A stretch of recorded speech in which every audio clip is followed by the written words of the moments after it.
Bonjour, bonsoir à tous, c'est Kachu et les Katix et bienvenue dans une nouvelle vidéo qui va faire office de podcast pour la review, enfin un petit résumé de AEW Dynamite en plus de quelques mots aussi sur NXT de cette semaine. Comme nous sommes dans un contexte de guerre, la guerre du mardi, voilà, si on peut vraiment appeler ça une guerre.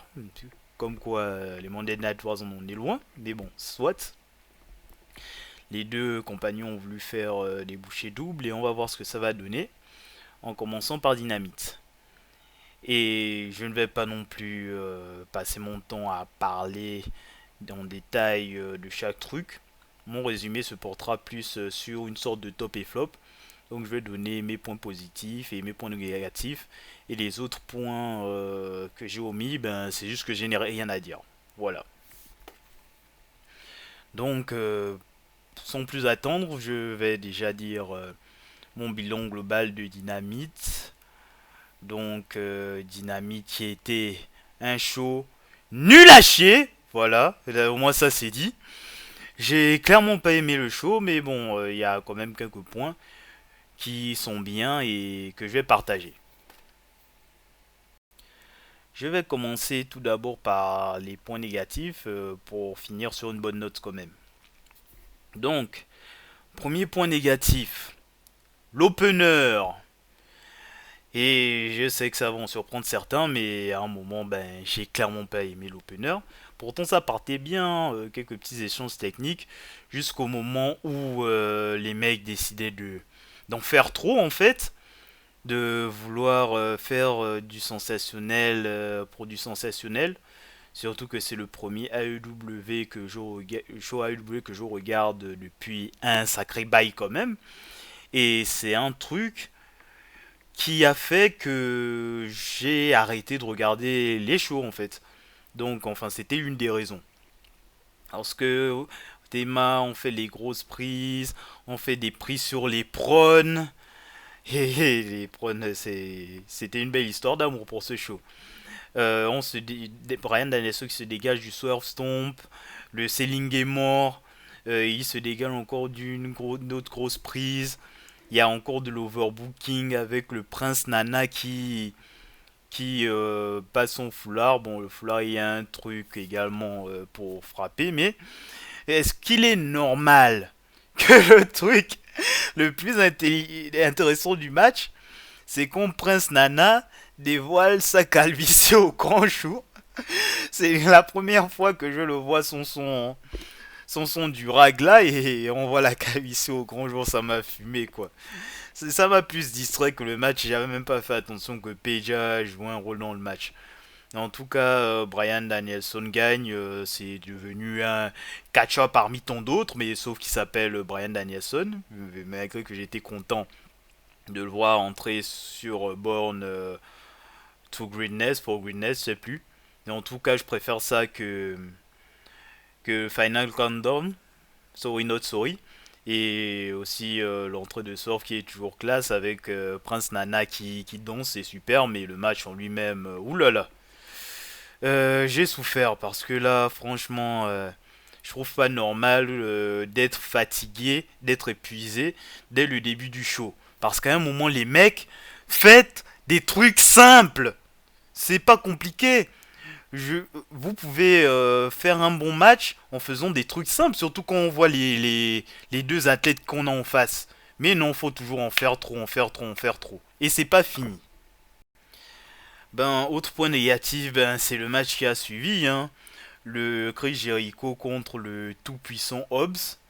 D'ailleurs, petite note, le slip lui va très bien. Vraiment, j'aime bien le look.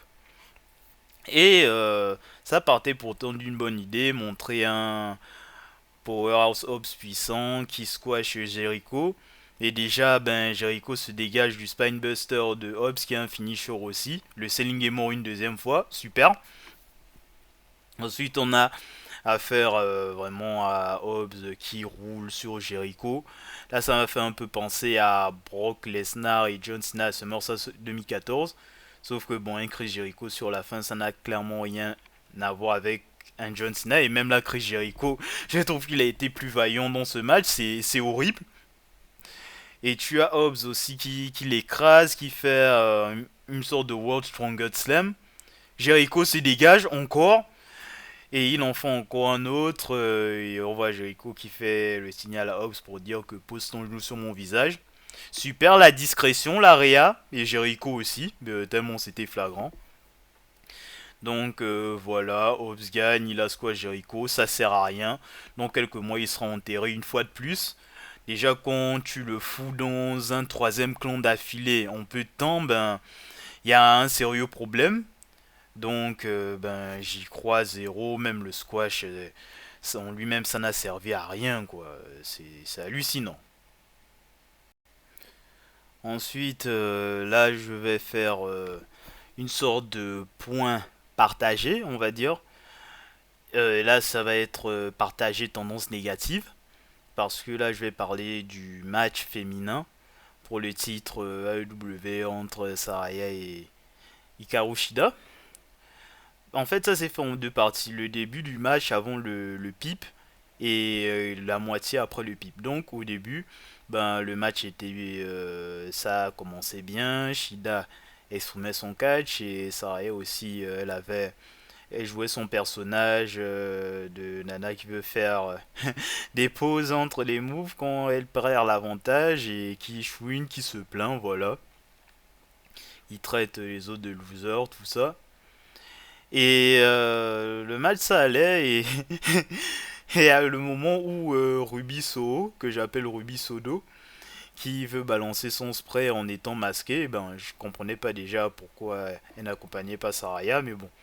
Du coup, elle se prend le spray en retour par Shida et derrière, Tony Storm vient la poursuivre avec les coups de chaussure. Ça, j'ai trouvé ça marrant. Donc là, c'était bien. Donc j'étais content au début.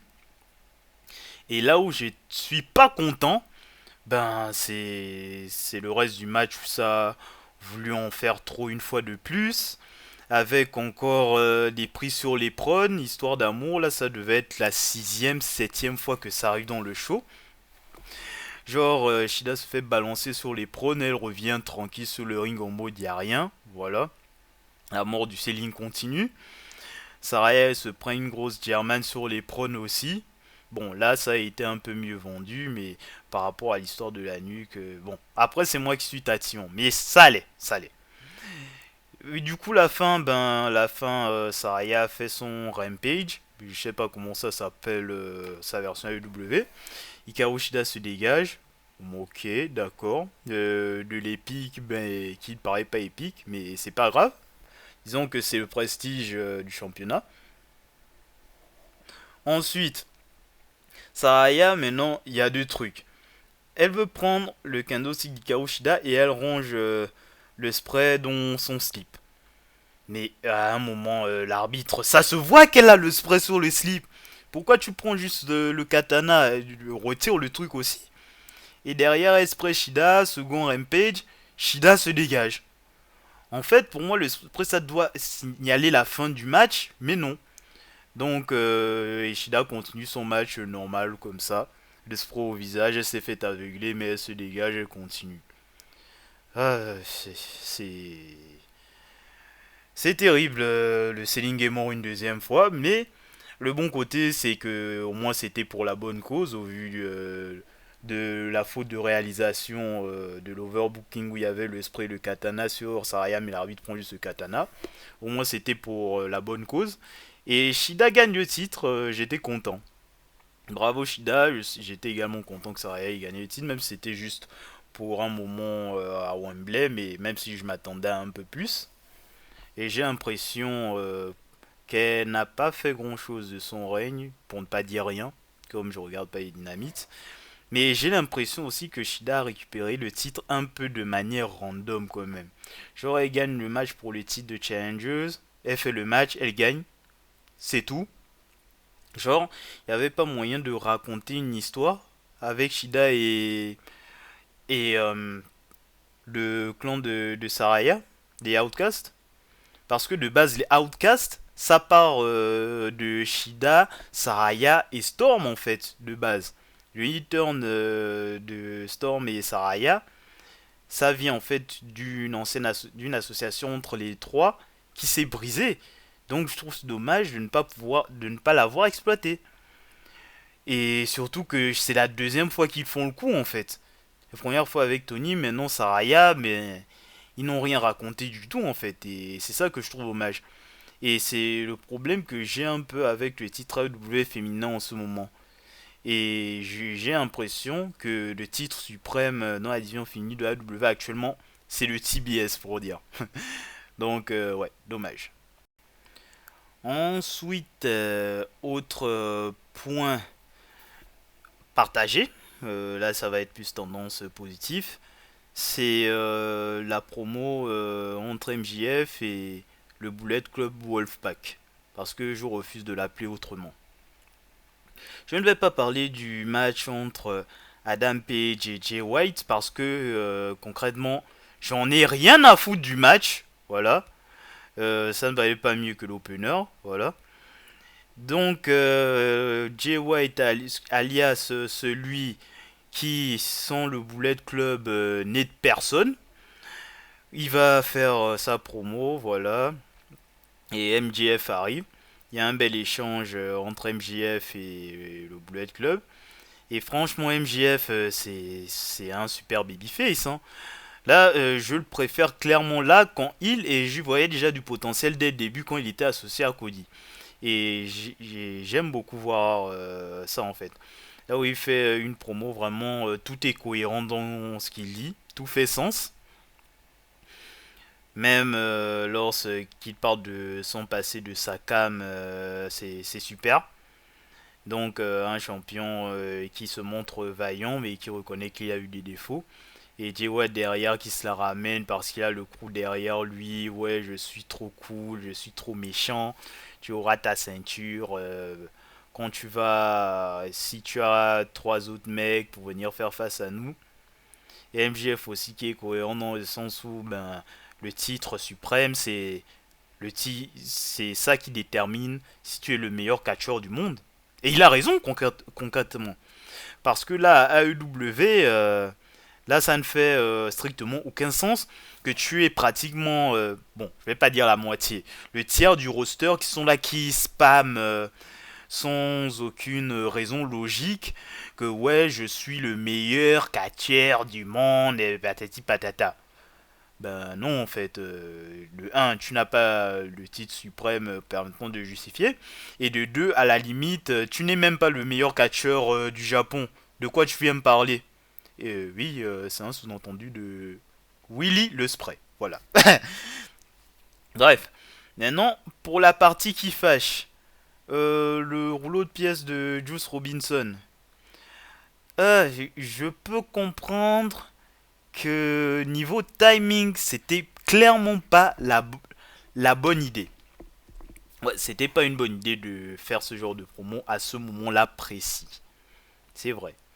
Mais en soi, le mec il se montre comme un méchant. Il fait son truc vraiment pour attirer la haine et pour provoquer clairement le héros. Et je trouve que c'était bien joué et globalement c'était une bonne promo. Maintenant je comprends qu'il y ait des gens hors contexte, ça soit ça soit vraiment une, une mauvaise idée, que c'était maladroit, que des gens allaient mal le prendre. Même ceux qui ne regardent pas AEW et qui tombent là-dessus, ben, qui puissent s'offusquer. Maintenant, ce que je trouve bizarre, c'est que ceux qui regardent régulièrement le produit, ou les fans de catch en général, que pro WWE, pro AEW, pro ce que vous voulez, il y en est pas mal qui s'indignent pour ça en fait. Est-ce qu'on en parle du début d'année quand MJF avoue à demi-mot dans une promo qu'il a fait une sorte d'homicide involontaire, tout comme et gens, il y en avait qui criaient au génie. Ou est-ce qu'on m'en parle de Christian Cage qui qui spam tellement des promos à base de père mort que c'en est devenu un même? Les gens trouvent ça génial que c'est le pic de sa carrière, que le mec soit réduit à être juste un connard qui insulte les pères morts des gens. Ça, on trouve ça génial, mais là, du coup, on dit que, ouais, bon, contexte géopolitique, oh là là, mais c'est honteux, machin, machin. Ben, c'est pas plus grave que les trucs que je viens de citer bien avant, en fait. Donc, faudra arrêter et être sérieux 2 minutes, quoi. On regarde du catch pratiquement tous les jours. On voit des promos comme ça. Déjà, s'indigner pour un méchant parce qu'il fait un truc de méchant, déjà, je trouve ça ben, exagéré. Mais là, surtout, ben, c'est l'indignation sélective que vous faites. Et à un moment, il faudra se calmer. Et ne me faites pas dire ce que j'ai pas dit. Je ne défends pas le fait qu'il y ait eu cette promo ou que ça soit une bonne idée ou non. Ça, j'ai déjà dit que c'était pas une bonne idée. Mais je dénonce l'hypocrisie des fans globalement. Donc, n'essayez pas de mal interpréter ce que je dis. Merci. Tout ça pour dire que ben, la promo était propre. Le contexte n'était pas forcément le bon. Mais l'idée n'était pas bonne, mais l'exécution était bien. Voilà. Au moins, c'est clair pour tout le monde. Des questions? Non. Ok, on passe à la suite. Allez, on va passer au point positif. Bon, je devrais commencer par le début, mais je vais commencer par le milieu. Donc, le match pour le titre All International entre Ray Phoenix et Orange Cassidy, alias la sauterelle contre la blague. Donc, Ray Phoenix, je n'aime pas du tout.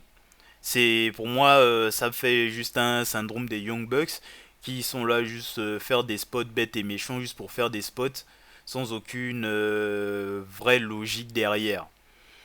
Et ce qui me fume, même si je connais le contexte, c'est que on vit dans un monde où Phoenix est champion solo AEW que alors que Pentagon, qui est genre beaucoup plus charismatique que lui, ne l'est pas.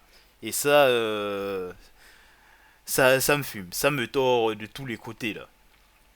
Et Orange Cassidy, ben, dont je suis fan de base, mais j'en ai un peu marre de Orange Cassidy, surtout que son règne a été trop long pour rien et qu'il y a eu une sorte d'évolution de au moment où son règne s'est fini en fait, et c'est dommage. Parce que ben faire des Open Challenge chaque semaine et faire ces mêmes tricks face à des adversaires ben, qui sont censés les connaître en fait, ben ça est fait un peu passer pour des cons, je trouve.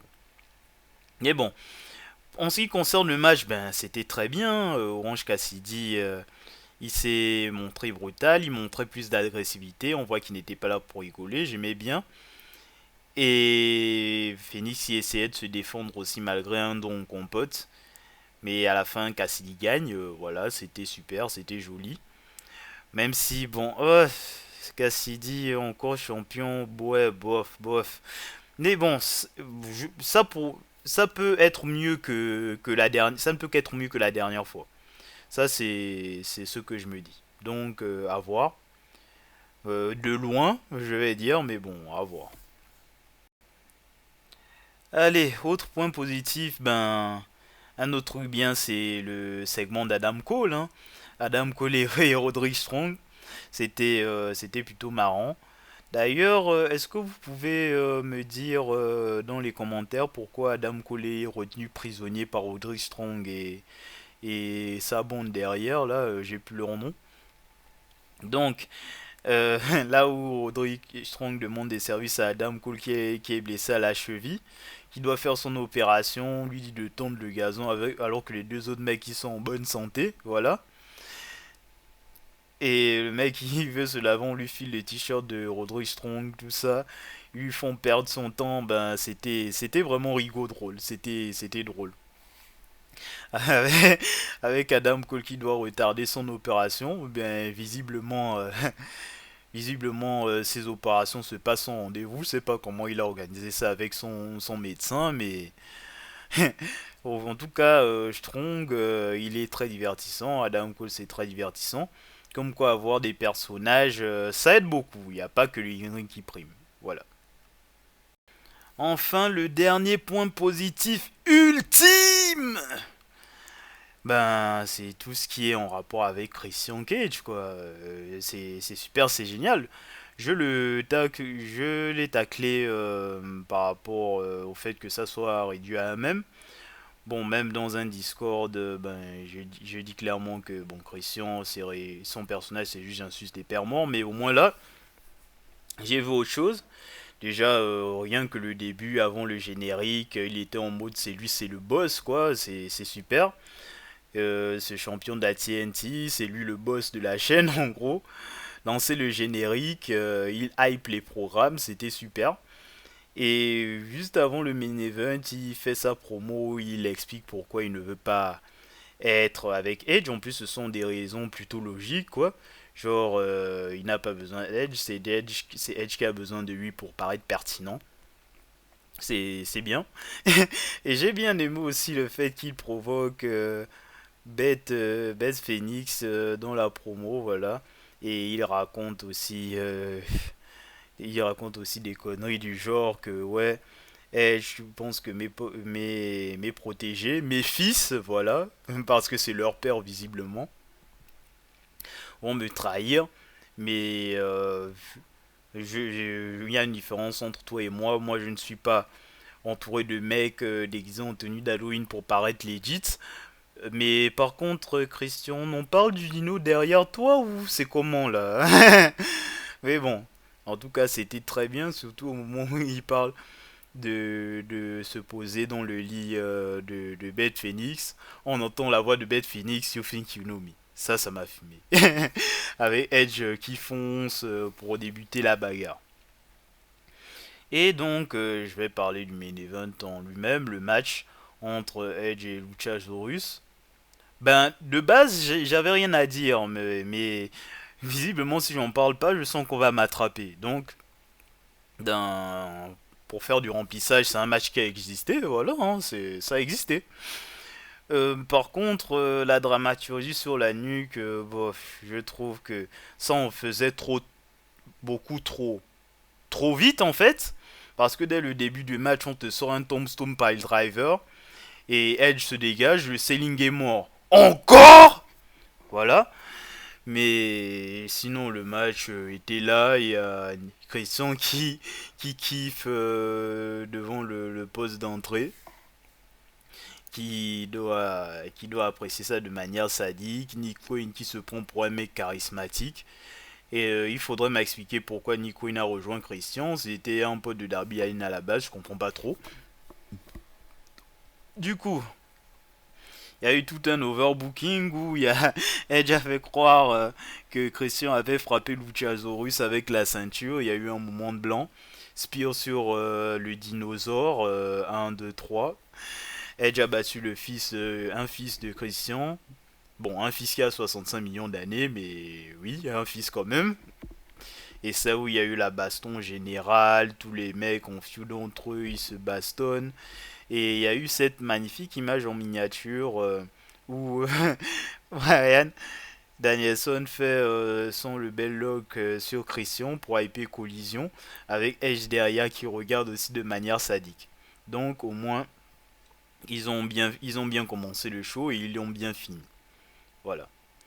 Donc voilà, j'ai déjà dit ce que je pensais de Dynamite. Je disais que c'était globalement nul à chier, mais il y a quand même quelques trucs à sauver, quelques bons trucs à prendre. C'était nice. Maintenant pour parler vite fait de NXT, vraiment vite fait, hein, vite fait. Donc NXT, c'était super, c'était génial, tout était bien quoi. Même si le main event, j'ai pas été fan. Parce que bon là c'est la deuxième fois que je vois Carmelo Hayes contre Braun Breaker et ça jusqu'à présent ça n'a jamais été ouf. Mais l'apparition des guests c'était bien, c'était sympa. Avec Cody Rhodes qui est en général manager pour un soir. Et les annonces aussi c'était bien, voilà. Des séries tactiques classiques on valide. Breakout Tournament on valide. Cody General Manager on valide. Dominique qui se fait défoncer par Ilya Dragunov, on valide. Ouais. Roxane Perez contre Asuka, c'était bien aussi. La bagarre entre les Britanniques aussi, c'était sympatoche. Voilà, ça c'est regardé. Ouais, mais voilà, un Super NXT, des trucs simples, voilà quoi. Il y avait certes des gros noms, mais c'était un NXT normal. Même le match du Breakout Tournament, je découvrais les deux nanas là. Lola Vice et l'autre, j'ai plus son nom. C'était bien. Donc aussi le premier, ça c'était aussi le premier NXT que je voyais depuis genre 2 ans un peu plus. Et ça c'est ça regarder, c'était bien, c'était un truc simple. C'était un NXT normal en fait. Il n'y avait pas de, c'était pas non plus un truc où c'était parasité par les grosses stars. Il y avait des interactions avec John Cena et Carmelo et Strick Williams. Strick Williams qui demande à Cena des conseils. Comment tu sais quand my time is now. Cena dit que viens de côté, je t'explique. Cena le GOAT, comme quoi c'est un indicateur de qualité de show qui calme Braun Breaker aussi. Braun Breaker qui est face à Undertaker aussi, qui se fait défoncer, c'était super. Carmelo Hayes qui est clairement en interaction avec les deux légendes, comme quoi, je vous le dis ici, ça sera le visage de demain de la compagnie, au moins quand vous le constaterez, vous vous rappellerez que c'est Lunatic qui l'a dit en premier, voilà. Ouais, c'était vraiment un bon show. Maintenant, en termes d'audience, ben ça justifie clairement que NXT bousille Dynamite, voilà. Donc, bien joué à NXT, les deux se sont bien battus avec leurs armes. Et les pros AEW, ça montre aussi la bipolarité des pros AEW, et pas que d'ailleurs. Vous vouliez que AEW soit vu comme une concurrence à la WWE, mais vous êtes les premiers aussi à vous indigner quand WWE utilise ses armes pour pouvoir rester devant AEW. Faudrait qu'on explique vraiment à ces gens le principe de concurrence. Parce qu'il y a un numéro un et il y a un autre outsider qui fait office de challenger. Mais évidemment que le numéro un veut terminer le concurrent pour rester au top. Vous pensez que quand on est au sommet, on reste pépère quand il y a une menace qui arrive? C'est normal. Et déjà dire que ouais, c'est pas du jeu, ils ont ramené des top stars à NXT. De un, les top stars n'ont fait aucun mal au show, ni au talent d'ailleurs. Et de deux, c'est le principe qu'il y ait des caméos des noms établis du main roster à NXT pour aider les jeunes à se développer. Même si d'un point de vue personnel, à partir du moment où ils deviennent champions et qu'ils parasitent les programmes de NXT, ça me gave. Coucou Becky Lynch, coucou tous les jobbers du main roster sans aucun avenir qui sont à NXT à squatter du temps télé. Donc voilà.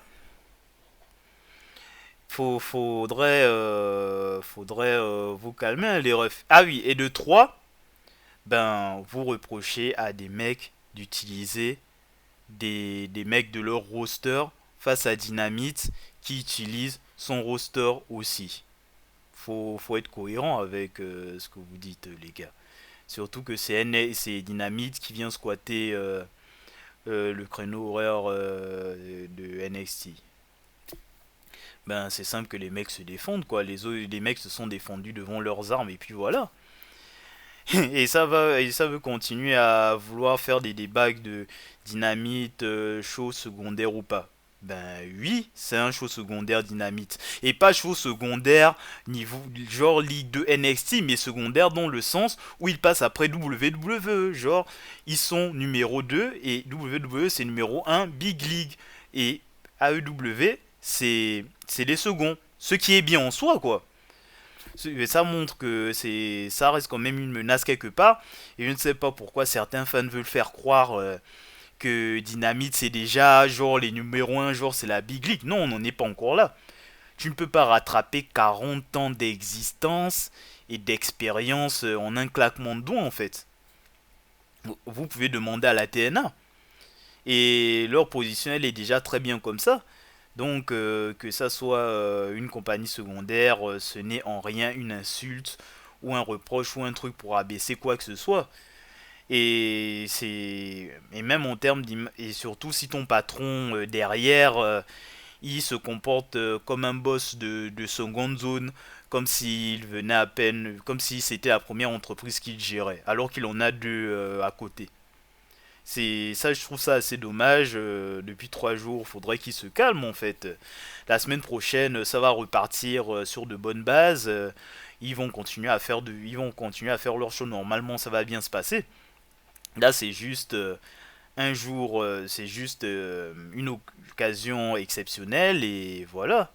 Les audiences sont sorties, mais l'essentiel, c'est que les shows ont fait ce qu'ils ont eu à faire pour apporter le meilleur show possible aux fans, sans prendre en compte mon avis personnel de Dynamite. De toute manière, à la fin, les fans sont gagnants. Sur ces belles paroles, c'est ainsi la fin du podcast. Je vous invite à balancer vos commentaires. Donc, ce que vous avez pensé de AEW et Dynamite et de NXT, voilà. Et on se trouvera peut-être dans un autre résumé similaire. Voilà, si j'ai le temps et si j'ai l'envie. À bon attendeur, salut.